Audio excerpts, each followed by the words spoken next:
ಸಿದ್ದರಾಮಯ್ಯ ಸಂಪುಟದಿಂದ ರಾಜಣ್ಣಗೆ gate pass. Rajanna kick out ಹಿಂದಿನ ಅಸಲಿ ಸೀಕ್ರೆಟ್ ಏನು? ರಾಜಣ್ಣ ವಿರುದ್ಧ ರಾಹುಲ್ ಬೇಸರಕ್ಕೆ ಏನ್ ಕಾರಣ? ಆಗಸ್ಟ್ 8ರಂದು ಖಾಸಗಿ ಹೋಟೆಲ್ನಲ್ಲಿ ಏನ್ ನಡೀತು? ಸಿದ್ದರಾಮಯ್ಯನವರ ಸಂಪುಟದಿಂದ ಕೆಎನ್ ರಾಜಣ್ಣ, ಸಿದ್ದರಾಮಯ್ಯನವರ ಆಪ್ತರು ಕಿಕ್ಔಟ್ ಆಗಿದ್ದಾರೆ. ಹಾಗಾದ್ರೆ ರಾಜಣ್ಣ ಕಿಕ್ಔಟ್ ಆಗೋದಕ್ಕೆ ಏನ್ ಕಾರಣ? ರಾಜಣ್ಣ ಕಿಕ್ಔಟ್ ಹಿಂದಿನ ಅಸಲಿ ಸೀಕ್ರೆಟ್ ಏನು? ರಾಜಣ್ಣ ಅವರ ವಿರುದ್ಧ ರಾಹುಲ್ ಗಾಂಧಿ ಬೇಸರ ಆಗಿರೋದಕ್ಕೆ ಏನ್ ಕಾರಣ? ಸಿಎಂ ಆಪ್ತ ರಾಜಣ್ಣ ವಿರುದ್ಧ ರಾಹುಲ್ ಗಾಂಧಿ ಬೇಸರಗೊಂಡಿದ್ದಾರೆ. ಆಗಸ್ಟ್ 8ರಂದು ಖಾಸಗಿ ಹೋಟೆಲ್ನಲ್ಲಿ ಏನ್ ನಡೆದಿತ್ತು? ಏಷ್ಯಾನೆಟ್ ಸುವರ್ಣ ನ್ಯೂಸ್ನಲ್ಲಿ ರಾಜಣ್ಣ ವಜಾ ಇನ್ಸೈಡ್ ಸ್ಟೋರಿ. ಸಿಎಂ ಆಪ್ತ ರಾಜಣ್ಣ ಅವರ ಬಗ್ಗೆ ರಾಹುಲ್ ಗಾಂಧಿ ಬೇಸರಗೊಂಡಿದ್ದು ಯಾಕೆ? ಇನ್ಸೈಡ್ ಸ್ಟೋರಿ ನೋಡೋಣ ಏಷ್ಯಾನೆಟ್ ಸುವರ್ಣ ನ್ಯೂಸ್ನಲ್ಲಿ. ಕಿಕ್ಔಟ್ ಹಿಂದಿನ ಅಸಲಿ ಸೀಕ್ರೆಟ್ ಏನು? ಕೆಎನ್ ರಾಜಣ್ಣ ಅವರು ಈ ಹಿಂದೆನೂ ಕೂಡ ಹಲವು ಹೇಳಿಕೆಗಳನ್ನ ಕೊಟ್ಟಿದ್ದಾರೆ. ಆ ಹೇಳಿಕೆ ವಿವಾದಕ್ಕೂ ಕಾರಣವಾಗಿದೆ, ಪಕ್ಷದ ಒಳಗಡೆ ಮುಜುಗರಕ್ಕೂ ಕೂಡ ಕಾರಣ ಆಗಿದೆ. ಆದ್ರೆ ಈಗ ರಾಜಣ್ಣ ಅವರ ಬಗ್ಗೆ ಪಕ್ಷ ತೆಗೆದುಕೊಂಡಂತಹ ಈ ತೀರ್ಮಾನ ಏನಿದೆ, ಹೈಕಮಾಂಡ್ ತೆಗೆದುಕೊಂಡಂತಹ ಈ ತೀರ್ಮಾನ, ಇದರ ಹಿಂದಿನ ಅಸಲಿ ಕಾರಣ ಏನ್? ಹಾಗಾದ್ರೆ ರಾಜಣ್ಣ ಕಿಕ್ಔಟ್ ಹಿಂದಿನ ಅಸಲಿ ಸೀಕ್ರೆಟ್ ಏನು? ರಾಹುಲ್ ಗಾಂಧಿ ಬೇಸರ ಆಗೋದಕ್ಕೆ ಏನ್ ಕಾರಣ ಕೆಎನ್ ರಾಜಣ್ಣ ಮೇಲೆ? ಕೆಎನ್ ರಾಜಣ್ಣ ಇದೇ ಮೊದಲ ಬಾರಿ ಇಂತಹ ಹೇಳಿಕೆ ಕೊಟ್ಟು ಇಕ್ಕಟ್ಟಿಗೆ ಸಿಕ್ಕಾಕೊಂಡಿದ್ದಲ್ಲ. ಹಿಂದೆನೂ ಈ ತರದ ಹೇಳಿಕೆಗಳನ್ನ ಕೊಡ್ತಲೇ ಬಂದಿದ್ದಾರೆ. ಅಧಿಕಾರದಲ್ಲಿದ್ದಾಗಲೇ ನೇರ ಹೇಳಿಕೆಗಳನ್ನ ಕೊಟ್ಕೊಂಡು ಬಂದವರು ಕೆಎನ್ ರಾಜಣ್ಣ. ಯಾವ ಹೇಳಿಕೆಗೆ ಈಗ ಕಿಕ್ಔಟ್ ಆಗಿರೋದು?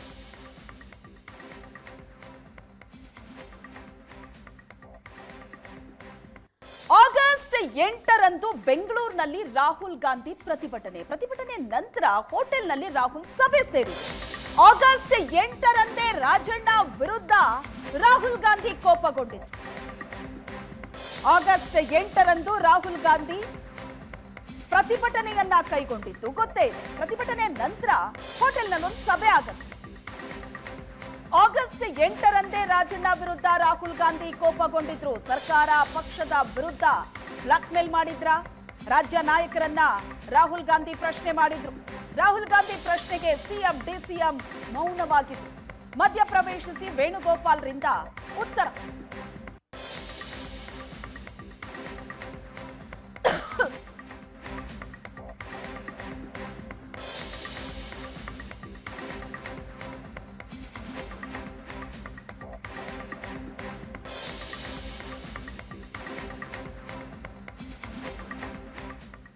ಆಗಸ್ಟ್ 8 ಪ್ರತಿಭಟನೆ ಮುಗಿಸಿ ರಾಹುಲ್ ಗಾಂಧಿ ಒಂದು ಸಭೆ ನಡೆಸ್ತಾರೆ. ಏನಾಯ್ತು ಹಾಗಾದ್ರೆ ಆ ಸಭೆಯಲ್ಲಿ ನಡೆದಿದ್ದರ ಬಗ್ಗೆ ಇದೀಗ ಮಾಹಿತಿ ಲಭ್ಯವಾಗ್ತಾ ಇದೆ. ಆಗಸ್ಟ್ 8ರಂದೇ ರಾಜಣ್ಣ ವಿರುದ್ಧ ರಾಹುಲ್ ಗಾಂಧಿ ಕೋಪಗೊಂಡಿದ್ರಂತೆ. ಸರ್ಕಾರ ಪಕ್ಷದ ವಿರುದ್ಧ ಬ್ಲಾಕ್ ಮೇಲ್ ಮಾಡಿದ್ರ? ರಾಜ್ಯ ನಾಯಕರನ್ನ ಪ್ರಶ್ನೆ ಮಾಡಿದ್ರು ರಾಹುಲ್ ಗಾಂಧಿಯ ಪ್ರಶ್ನೆಗೆ ಸಿಎಂ ಡಿಸಿಎಂ ಕೂಡ ಮೌನ ವಹಿಸಿದ್ರು. ಮಧ್ಯಪ್ರವೇಶಿಸಿ ವೇಣುಗೋಪಾಲ್ ಉತ್ತರ ಕೊಡ್ತಾರೆ. ಆ ರೀತಿ ಮಾಡ್ತಿದ್ದಾರೆ ಅಂತ ಕೆಸಿ ವೇಣುಗೋಪಾಲ್ ಉತ್ತರ ಕೊಡ್ತಾರೆ. ಅವರ ವಿವರಣೆಯ ಬೆನ್ನಲ್ಲೇ ರಾಹುಲ್ ಗಾಂಧಿ ಕೋಪಗೊಳ್ತಾರೆ. ತಕ್ಷಣವೇ ಸಭೆ ಮುಗಿಸಿ ದೆಹಲಿಗೆ ಹೊರಡ್ತಾರೆ ರಾಹುಲ್. ಇಂಡಿ ಕೂಟದ ಸಭೆಯಲ್ಲಿ ರಾಹುಲ್ ಗಾಂಧಿಗೆ ಮುಜುಗರ ಆಗತ್ತೆ. ಈ ಬೆಳವಣಿಗೆಯ ಬೆನ್ನಲ್ಲೇ ನಿನ್ನೆ ದೆಹಲಿಯಲ್ಲಿ ಮುಜುಗರ. ಎಲ್ಲ ಕಾರಣಗಳಿಂದ ಅನಿವಾರ್ಯವಾಗಿ ಕಿಕ್ಔಟ್ ಮಾಡಲಾಯ್ತಾ ಹಾಗಾದ್ರೆ ಕೆಎನ್ ರಾಜಣ್ಣ ಅವರನ್ನ? ಸಿದ್ದರಾಮಯ್ಯನವರು ಸಮಜಾಯಿಷಿ ಕೊಡೋದಕ್ಕೆ ಹೋಗ್ತಾರೆ, ಅದಕ್ಕೂ ಕೂಡ ಒಪ್ಪಿಲ್ಲ ರಾಹುಲ್ ಗಾಂಧಿ. ಅನಿವಾರ್ಯವಾಗಿ ಸಂಪುಟದಿಂದ ರಾಜಣ್ಣ ಅವರಿಗೆ ಕೊಡಲಾಗಿದೆ.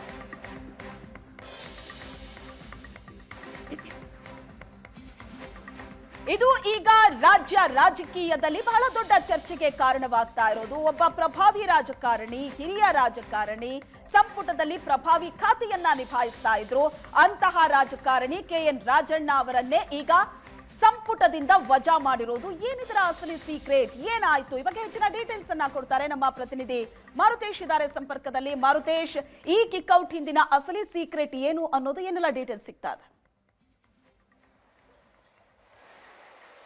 ಶ್ವೇತಾ, ರಾಜಣ್ಣ ಅವರನ್ನ ಮೊನ್ನೆ ಮತಗಳವು ಪ್ರಕರಣದಲ್ಲಿ ಆಡಿದಂತ ಮಾತು ಒಂದು ಪ್ರಮುಖ ಕಾರಣ. ಇದರ ಹಿಂದಿನ ಕಾರಣಗಳನ್ನು ನೋಡ್ತಾ ಹೋದಂಥ ಸಂದರ್ಭದಲ್ಲಿ ಪದೇ ಪದೇ ಸರ್ಕಾರಕ್ಕೆ ಮುಜುಗರ ಆಗುವಂಥದ್ದು ಮತ್ತು ಹೈಕಮಾಂಡ್ನ ನಿರ್ದೇಶನಗಳನ್ನು ಮೀರಿಯೂ ರಾಜಣ್ಣ ಮಾತನಾಡ್ತಾ ಇರುವಂಥ ಬೆಳವಣಿಗೆಗಳನ್ನು ಹೈಕಮಾಂಡ್ ಬಹಳ ಸೂಕ್ಷ್ಮವಾಗಿ ಗಮನಿಸಿತ್ತು. ಮೊನ್ನೆ ರಾಹುಲ್ ಬಂದಂಥ ಸಂದರ್ಭದಲ್ಲಿ ಏಷ್ಯಾನೆಟ್ ಸುವರ್ಣ ನ್ಯೂಸ್ ಜೊತೆ ಮಾತನಾಡುವಾಗಲೂ ರಾಜಣ್ಣ ನಮ್ಮದು ಕೂಡ ತಪ್ಪಿದೆ, ಮತದ ಪಟ್ಟಿ ಪರಿಷ್ಕರಣೆ ವೇಳೆ ನಾವು ಅಬ್ಜೆಕ್ಷನ್ ಫೈಲ್ ಮಾಡಬೇಕು, ನಾವು ಮಾಡಲಿಲ್ಲ, ನಮ್ಮದು ತಪ್ಪಿದೆ ಅನ್ನುವಂಥ ಮಾತನ್ನು ಹೇಳಿದರು.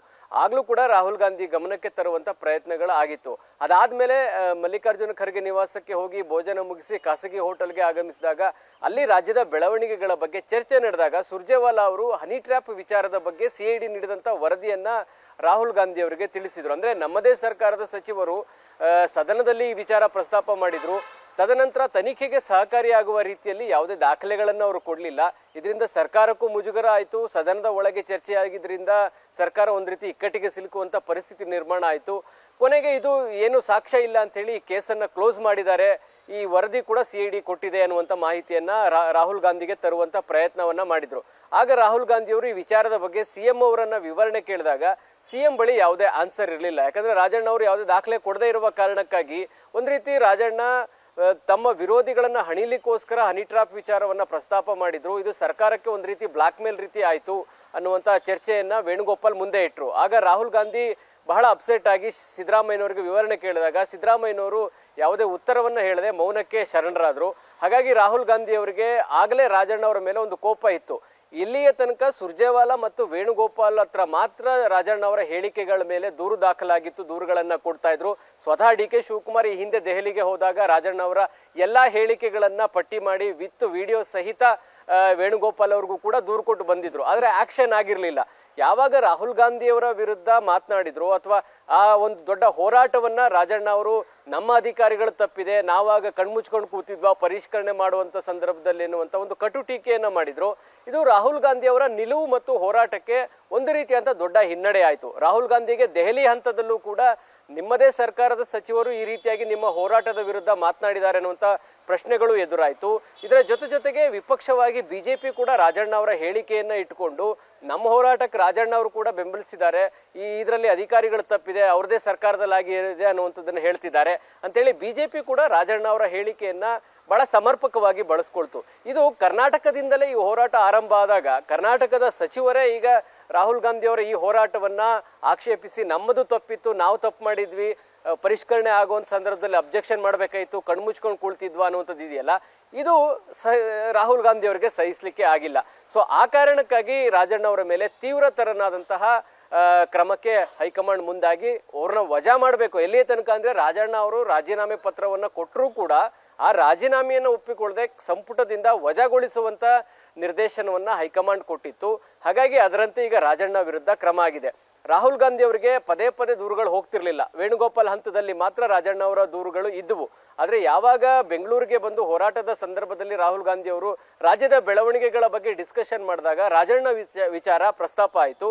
ಅದಾದಮೇಲೆ ರಾಹುಲ್ ಗಾಂಧಿ ಅವರು ನೇರವಾಗಿ ಈ ಕ್ರಮವನ್ನು ತೆಗೆದುಕೊಳ್ಬೇಕು ಅನ್ನುವಂಥ ಸೂಚನೆ ವೇಣುಗೋಪಾಲ್ ಮೂಲಕ ಮುಖ್ಯಮಂತ್ರಿಗಳಿಗೆ ತಲುಪಿಸಿದ್ರು. ಅದರಂತೆ ರಾಜಣ್ಣ ವಿರುದ್ಧ ಕ್ರಮ ಆಗಿದೆ. ಅಂದರೆ ರಾಜಣ್ಣ ಮಾತನಾಡಿರೋದು ಸತ್ಯ ಅನ್ನುವ ರೀತಿಯಲ್ಲಿ ಹೊರಗಡೆ ಚರ್ಚೆ ಆಗ್ತಾ ಇದೆ. ಆದರೆ ಕಾಂಗ್ರೆಸ್ ಪಕ್ಷದ ಭಾಗವಾಗಿ, ಸರ್ಕಾರದ ಭಾಗವಾಗಿ ಸಚಿವ ಸಂಪುಟದಲ್ಲಿ ಇದ್ದುಕೊಂಡು ರಾಹುಲ್ ಗಾಂಧಿ ಅವರ ಹೋರಾಟಕ್ಕೆ ವ್ಯತಿರಿಕ್ತವಾಗಿ ಮಾತನಾಡುವಂಥದ್ದನ್ನ ಹೈಕಮಾಂಡ್ ಸಹಿಸಿ ಕೂರೋದಕ್ಕೆ ಸಾಧ್ಯ ಆಗಿರಲಿಲ್ಲ. ಜೊತೆಗೆ ರಾಜಣ್ಣ ಅವ್ರದ್ದು ಇದು ಫಸ್ಟ್ ಟೈಮ್ ಅಲ್ಲ ಅನ್ನುವಂಥದ್ದು ಕೂಡ ರಾಹುಲ್ ಗಾಂಧಿ ಅವರಿಗೆ ಮನವರಿಕೆ ಆಯಿತು. ಆ ಕಾರಣಕ್ಕಾಗಿ ಇಂಥದ್ದೊಂದು ಗಂಭೀರವಾದಂಥ ಕ್ರಮ ಆಗಲಿಕ್ಕೆ ಕಾರಣ ಆಯಿತು. ಶ್ವೇತಾ, ಎಸ್, ಹಾಗೆ ಸಂಪರ್ಕದಲ್ಲಿರಿ ಮಾರುತೇಶ್. ರಾಜಣ್ಣ ತಲೆದಂಡ ಏನೋ ಆಗಿದೆ, ಆದ್ರೆ ಇದರ ಪರಿಣಾಮಗಳು ಏನಾಗಿರುತ್ತೆ, ಏನ್ ಎಫೆಕ್ಟು? ST ಸಮುದಾಯದ ಪ್ರಭಾವಿ ನಾಯಕ ರಾಜಣ್ಣ ಬೆನ್ನಿಗಿದೆ ಪ್ರಭಾವಿ ಸಮುದಾಯ. ಈಗ ಸಂಪುಟದಿಂದ ರಾಜಣ್ಣ ಅವರನ್ನ ವಜಾ ಮಾಡಿದ್ದು ಸಮುದಾಯ ಈ ಬಗ್ಗೆ ಯಾವ ರೀತಿ ನಡ್ಕೊಳ್ಳುತ್ತೆ? ST ಸಮುದಾಯದ ಪ್ರಭಾವಿ ನಾಯಕರು ರಾಜಣ್ಣ ಈಗಾಗಲೇ ಆಕ್ರೋಶ ವ್ಯಕ್ತವಾಗ್ತಾ ಇದೆ ಸರ್ಕಾರದ ಮೇಲೆ. ರಾಜಣ್ಣ ಅವರ ಬೆನ್ನಿಗೆ ಒಂದು ಪ್ರಭಾವಿ ಸಮುದಾಯ ಇದೆ. ರಾಜಣ್ಣ ವಜಾ ಅನ್ನೋದು ಸಂಘಟನೆಯ ಮೇಲೂ ಕೂಡ ಪರಿಣಾಮ ಬೀರುತ್ತೆ. ರಾಜಣ್ಣ ತಲೆದಂಡದ ಎಫೆಕ್ಟ್ ಏನೇನಾಗತ್ತೆ ಈ ಬಗ್ಗೆ ಹೆಚ್ಚಿನ ಡೀಟೇಲ್ಸ್ ಕೊಡ್ತಾರೆ ಮಾರುತೇಶ್ ಇದ್ದಾರೆ ಸಂಪರ್ಕದಲ್ಲಿ. ಮಾರುತೇಶ್, ಸಂಪುಟದಿಂದ ವಜಾ ಏನೋ ಮಾಡಿ ಆಗಿದೆ, ಆದ್ರೆ ಇದರ ಪರಿಣಾಮ ಏನು, ಆಫ್ಟರ್ ಎಫೆಕ್ಟ್ ಏನು? ಹಾಗಾದ್ರೆ ಒಂದು ಪ್ರಭಾವಿ ಸಮುದಾಯ ರಾಜಣ್ಣ ಅವರ ಬೆನ್ನಿಗಿದೆ. ಎಸ್ಟಿ ಸಮುದಾಯದ ಪ್ರಭಾವಿ ನಾಯಕರು ರಾಜಣ್ಣ ಅವರು. ಈಗಾಗಲೇ ಸಾಕಷ್ಟು ಆಕ್ರೋಶ ವ್ಯಕ್ತವಾಗ್ತಾ ಇದೆ. ಪಕ್ಷದ ಮೇಲೆ ಇದು ಬೀರುವಂತ ಪರಿಣಾಮ ಏನು, ಮುಂದಿನ ದಿನಗಳಲ್ಲಿ ಯಾವ ರೀತಿಯಾದಂತಹ ಪರಿಣಾಮ ಬೀರಲಿದೆ? ಶ್ವೇತಾ, ಒಂದಂತೂ ನಿಜ. ಯಾಕೆಂದ್ರೆ ಎಸ್ಟಿ ಸಮುದಾಯ ಕಳೆದ ವಿಧಾನಸಭೆ ಚುನಾವಣೆಯ ಸಂದರ್ಭದಲ್ಲಿ ಕಾಂಗ್ರೆಸ್ಗೆ ಬಹುತೇಕ ಹತ್ತತ್ರ ಒಂದು 80% ಅಷ್ಟು ಎಸ್ಟಿ ಸಮುದಾಯ ಕಾಂಗ್ರೆಸ್ಗೆ ಬೆಂಬಲವಾಗಿ ನಿಂತ್ಕೊಂಡಿತ್ತು. ಅದರ ಪರಿಣಾಮವಾಗಿಯೇ ಎಸ್ಟಿ ರಿಸರ್ವ್ ಕಾನ್ಸ್ಟಿಟ್ಯೂಯೆನ್ಸಿಯಲ್ಲಿ 15 ಸ್ಥಾನಗಳನ್ನ ಕಾಂಗ್ರೆಸ್ ಗೆಲ್ಲಿಕ್ಕೆ ಕಾರಣ ಆಯಿತು. ಈ ಸಂದರ್ಭದಲ್ಲಿ ಈ ಸರ್ಕಾರ ಅಧಿಕಾರಕ್ಕೆ ಬಂದ ಮೇಲೆ ಎಸ್ಟಿ ಸಮುದಾಯದ 2 ಸಚಿವರ ತಲೆದಂಡ ಆಗಿದೆ. ಒಂದು ನಾಗೇಂದ್ರ ಅವರು ವಾಲ್ಮೀಕಿ ಹಗರಣದ ವಿಚಾರದಲ್ಲಿ ತಲೆದಂಡ ಆಯಿತು. ಈಗ ರಾಜಣ್ಣ ಅವರ ಹೇಳಿಕೆಯ ಕಾರಣಕ್ಕಾಗಿ ಅವರನ್ನ ಸಂಪುಟದಿಂದ ವಜಾ ಮಾಡಲಾಗಿದೆ. ಸಹಜವಾಗಿ ಸಮುದಾಯದಲ್ಲಿ ಒಂದು ಬೇಸರ ಮತ್ತು ಆಕ್ರೋಶ ಕೂಡ ಇದೆ. ಯಾಕಂದ್ರೆ ರಾಜಣ್ಣ ಅವರು ದೂರು ಕೊಟ್ಟಾಗ್ಲೂ ಕೂಡ ಅವರ ವಿವರಣೆಯನ್ನ ಪಡೆದುಕೊಳ್ಳದೆ ಸಾಮಾಜಿಕ ನ್ಯಾಯ ಪಾಲಿಸಿದೆ, ಯಾವ ಕಾರಣಕ್ಕಾಗಿ ಈ ಹೇಳಿಕೆಯನ್ನ ಕೊಟ್ಟಿದ್ರಿ, ವಿವರಣೆಯನ್ನ ಕೊಡಿ ಅಂತೇಳಿ ಒಂದು ನೋಟಿಸು ಕೊಡದೆ ಅವರು ರಾಜೀನಾಮೆ ಕೊಟ್ಟರು ಕೂಡ ಅದನ್ನು ಒಪ್ಪಿಕೊಳ್ಳದೆ ಏಕಾಏಕಿ ಸಂಪುಟದಿಂದ ವಜಾ ಮಾಡಿದ್ದಾರೆ ಅನ್ನುವಂಥದ್ದು ಸಮುದಾಯದ ಆಕ್ರೋಶಕ್ಕೂ ಕೂಡ ಕಾರಣ ಆಗಿದೆ. ಹಾಗಾಗಿ ಇವತ್ತು ತುಮಕೂರು ಭಾಗದಲ್ಲಿ ಪ್ರತಿಭಟನೆಗಳು ಕೂಡ ನಡೀತಾ ಇದ್ದಾವೆ. ಜೊತೆಗೆ ಈ ಹಿಂದೆ ನಾಗೇಂದ್ರ ಅವರನ್ನ ಸಂಪುಟದಿಂದ ಕೈ ಬಿಟ್ಟ ಮೇಲೆ, ಅಂದ್ರೆ ಅವ್ರ ರಾಜೀನಾಮೆಯನ್ನು ಒಪ್ಕೊಂಡ ಮೇಲೆ ಅದೇ ಸಮುದಾಯದ ಮತ್ತೊಬ್ಬರಿಗೆ ಅವಕಾಶ ಮಾಡಿಕೊಡ್ಬೇಕು ಅನ್ನುವಂಥ ಒತ್ತಡಗಳಿತ್ತು. ಆದರೆ ಸಿಎಂ ಹಾಗೆ ಉಳಿಸ್ಕೊಂಡ್ರು. ಹೀಗಾಗಿ ಸಮುದಾಯದಲ್ಲೂ ಕೂಡ ಸರ್ಕಾರದ ವಿರುದ್ಧ ಒಂದು ದೊಡ್ಡ ಮಟ್ಟದ ಆಕ್ರೋಶ ವ್ಯಕ್ತವಾಗ್ತಾ ಇದೆ. ಜೊತೆಗೆ ಸಮುದಾಯದ ಡಿಮ್ಯಾಂಡ್ಗಳೇನಿತ್ತು, ನಮ್ಮವ್ರಿಗೆ ಮತ್ತೆ ಇನ್ನೊಬ್ರಿಗೆ ಅವಕಾಶ ಮಾಡಿಕೊಡ್ಬೇಕು ಅನ್ನುವಂಥದ್ದಿತ್ತು, ಅದನ್ನು ಕೂಡ ಮಾಡಿಲ್ಲ. ಇನ್ನೊಂದು, ತುಮಕೂರು ಭಾಗದಲ್ಲಿ ಕಾಂಗ್ರೆಸ್ಗೆ ಒಂದು ರೀತಿಯಾದಂತಹ ದೊಡ್ಡ ಶಕ್ತಿಯಾಗಿ ಸಂಘಟನಾತ್ಮಕವಾಗಿ ಹೆಚ್ಚು ಓಡಾಟದ ಕಾರ್ಯಚಟುವಟಿಕೆಯನ್ನು ನಡೆಸ್ತಾ ಇದ್ದಂಥವ್ರು, ಪಕ್ಷ ಚಟುವಟಿಕೆ ನಡೆಸ್ತಾ ಇದ್ದಂಥವ್ರು ರಾಜಣ್ಣ. ಹೀಗಾಗಿ ರಾಜಣ್ಣ ಅವ್ರನ್ನ ಸಂಪುಟದಿಂದ ಕೈ ಬಿಟ್ಟಿರೋದ್ರಿಂದ ಪಕ್ಷ ಸಂಘಟನೆಯ ವಿಚಾರ ಇರ್ಬೋದು, ಸಮುದಾಯವನ್ನ ಹಿಡಿದಿಟ್ಕೊಳ್ಳುವಂತ ವಿಚಾರದಲ್ಲೂ ಕೂಡ ಕಾಂಗ್ರೆಸ್ಗೆ ಒಂದು ರೀತಿಯಾದಂಥ ದೊಡ್ಡ ಪೆಟ್ಟಂತೂ ಬೀಳುತ್ತೆ. ಆ ಹಿನ್ನೆಲೆಯಲ್ಲಿ ನೋಡೋದೇ ಆದ್ರೆ ಎಸ್ಟಿ ಸಮುದಾಯದ 2 ಸಚಿವರು ಈ ಸರ್ಕಾರದಲ್ಲಿ ಕೆಳಗಿಳಿದಿದ್ದಾರೆ. ಆದ್ರೆ ಅವರಿಗೆ ಅವಕಾಶ ಮಾಡಿಕೊಡುವಂತ ಪ್ರಯತ್ನದ ಭಾಗವಾಗಿ ಸರ್ಕಾರ ಯಾವ ತೀರ್ಮಾನವನ್ನು ತೆಗೆದುಕೊಳ್ಳುತ್ತೋ ಗೊತ್ತಿಲ್ಲ. ಆದ್ರೆ ಸಮುದಾಯದಲ್ಲಿ ಮಾತ್ರ ಒಂದು ದೊಡ್ಡ ಪ್ರಮಾಣದ ಆಕ್ರೋಶ ಇದೆ. ಯಾಕಂದ್ರೆ ಸಿದ್ದರಾಮಯ್ಯನವರ ಬೆಂಬಲಕ್ಕೆ ಎಸ್ಟಿ ಸಮುದಾಯ ನಿಂತಿದೆ. ಎಸ್ಟಿ ಸಮುದಾಯದ ಸಚಿವರುಗಳು ಕೂಡ ಸಿದ್ದರಾಮಯ್ಯನವರ ಬೆಂಬಲಕ್ಕೆ ಇದ್ರು. ಅದೇ ಕಾರಣಕ್ಕಾಗಿ ಈ ರೀತಿಯಾದಂತಹ ತಲೆದಂಡಗಳು ನಡೆದಿದ್ದಾವೆ ಅನ್ನುವಂಥ ಚರ್ಚೆ ಕೂಡ ಸಮುದಾಯದಲ್ಲಿ ಇದೆ. ಆ ಹಿನ್ನೆಲೆಯಲ್ಲಿ ನೋಡಿದ್ರೆ ಶ್ವೇತಾ, ಸಮುದಾಯದಲ್ಲಿ ಒಂದು ದೊಡ್ಡ ಮಟ್ಟದ ಆಕ್ರೋಶ ಅಂತೂ ಇದೆ ರಾಜಣ್ಣವರ ಈ ವಜಾ ಪ್ರಕರಣದಿಂದಾಗಿ. Yes, thank you Maruthesh.